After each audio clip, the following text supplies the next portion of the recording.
So guys TFWS से related जो बहुत सारे डाउट मैं देख रहा हूँ कमेंट में, बहुत सारे डाउट उससे रिलेटेड आ रहा है, तो उससे रिलेटेड मैं थोड़ी बातें करना चाहता हूँ। TFWS गाइस, जैसे मैंने आपको बताया था, इसके थ्रू आपका 100% जो फीस है वो पूरी तरह से क्या हो जाता है, रिड्यूस हो जाता है। और ये ओनली कास्ट में जिसका ओपन है उसके लिए उसको भी ये पूरा चांस मिलता है। और हर कॉलेज में जो 5% सीट होती है वो रिजर्व होती है। अब आपके मन में क्वेश्चन ये आएगा कि सर मुझे कैसे मिलेगा, मेरा परसेंटाइल तो बहुत कम है। तो गाइज मैं आपको बताना चाहूंगा, मेरे यहाँ जो कॉलेज है उस कॉलेज में ऐसे भी स्टूडेंट है जिनका परसेंटाइल कम है, फिर भी इनको TFWS मिला है। इसका रीजन क्या है?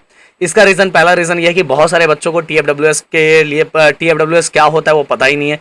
दूसरा ये रीजन है कि कब अप्लाई करना है ये नहीं पता है। तो आप सभी को बताना चाहूंगा, जब एप्लीकेशन फॉर्म फिलअप करोगे कॉलेज के लिए तो ही आपको TFWS सेलेक्ट करना है, TFWS के थ्रू ही कॉलेज सेलेक्ट करना है। अब बोलोगे सर अगर हमने TFWS के थ्रू सेलेक्ट किया तो क्या मुझे नॉर्मल कॉलेज, अगर मुझे TFWS के थ्रू नहीं मिला तो मुझे नॉर्मल कॉलेज नहीं मिलेगा, अलॉट नहीं हुआ? नहीं, अगर आपको वो कॉलेज नहीं मिला तो आपको दूसरा कॉलेज अलॉट हो जाएगा अगर आपका परसेंटाइल उस रेंज का होगा। तो इसीलिए आप ऐसा करना कि कुछ कॉलेज, क्योंकि देखो कैसे लिस्ट देखना है, जैसे मैं आपको बताता हूँ, यहाँ ध्यान दो कि जस्ट एग्जाम्पल एक ले लेते हैं कि यहाँ अगर मैं ये लिस्ट खोलता हूँ जिसमें आपको कट ऑफ पिछले साल का कट ऑफ दिया हुआ है, उसमें अगर हम देखेंगे, एक मिनट थोड़ा पीछे ले लेता हूँ मैं, हाँ क्या, अगर मैं यहाँ कट ऑफ देखता हूँ तो देखो यहाँ TFWS आपको क्लियरली दिख रहा होगा। अगर मैं थोड़ा और बड़ा करूँ, ये देखो, इसका जो गवर्नमेंट ऑटोनोमस कॉलेज का है जिसमें सिविल इंजीनियरिंग में TFWS जो क्लोजिंग मतलब लास्ट क्लोजिंग मतलब परसेंटाइल था वो 93.28 था।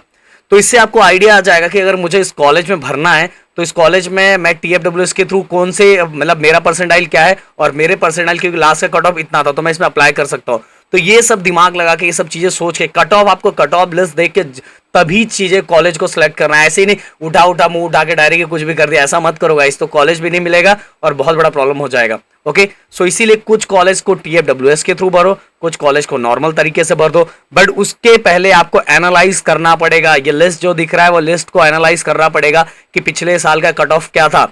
अगर दिमाग से कहा, मैंने बोला ना बहुत सारे बच्चों को ये पता ही नहीं है कि ये पहले ही भरते हैं बाद में नहीं भरते TFWS, वो EBC बाद में भरते हैं जिसमें 50% फीस रिड्यूस होता है। ओके, सो और ये सभी के लिए है। अगर हाँ, और दूसरा आप क्वेश्चन आप बोलोगे सर अगर किसी भी कॉलेज में TFWS के लिए परसेंटाइल कम है तो इस कॉलेज में प्लेसमेंट तो नहीं होगा ना? सिंपल सी बात है, नहीं प्लेसमेंट होगा। जहां लो परसेंटाइल पे ही TFWS मिल जा रहा है तो सिंपल सी बात है वो कॉलेज एवरेज से भी कम होगा।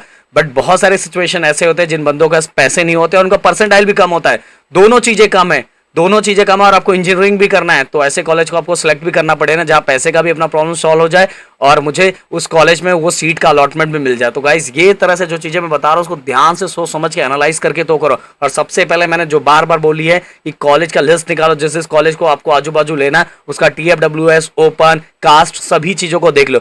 वैसे गाइस आप बोलोगे तो आप कॉलेज का हर दिन हम 2-3 दिन कॉलेज को मतलब सिलेक्ट करके उनका पूरा ओवरव्यू रिव्यू देने वाले हैं। तो प्लीज कमेंट में लिखो कि आपको कौन से कॉलेज का चाहिए। Thank you so much guys and जय हिंद दोस्तों।